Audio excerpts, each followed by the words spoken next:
One fell ill, as you know, in Africa, they don't even have a word for retirement homes, nursing homes, things of that nature. So if one fell ill, we all took care of that one person.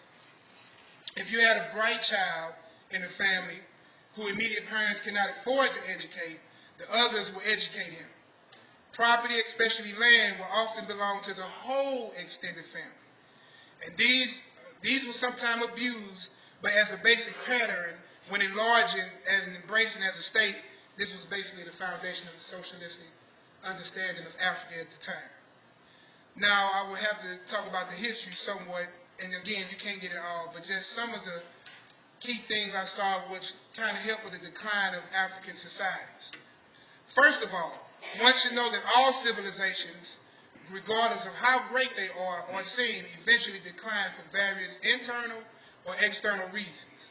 Egypt, Ethiopia, Rome, Greece, Ghana, Mali, Songhai, and of the late, which would be British, French, and American empires, all suffer these tendencies.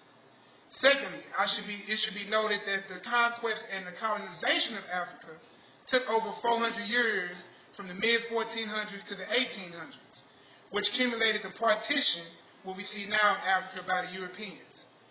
Finally, to discuss the critical fall of Africa, one must realize that Africa as a whole did not fall, but separated empires, states, nations, ethnic groups, and eventually the conquering and colonization was the fall of what we knew as socialism in Africa to what we are today. This was the Europeans' advantage, but still the conquest and colonization of Africa proved to be a 400-year project which ended in a great part less than 70 years ago as a result of the African independence struggles. Thus, it might be asked to rephrase the question now would be why did the communities fall, but rather the factors that led to the Europeans' temporary conquest and the colonization of African societies. And meaning, to understand the factors that led to this will help guide to remedy this. Think of it as a computer, a home, a car. If you cannot fix the problem until you know what is broken and what to do to prevent it from happening again. This is the very reason why it's more important to learn African American history and also to learn African culture.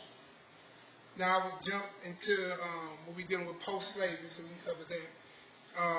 After the Civil War, we know that Black Americans have played a vital role in building this nation. Eager to live as prosperous and free people, we have established in our own towns and simple colonies. Many of these communities were destroyed by racial violence and injustice, while some just died out. I had counted there was a total of 32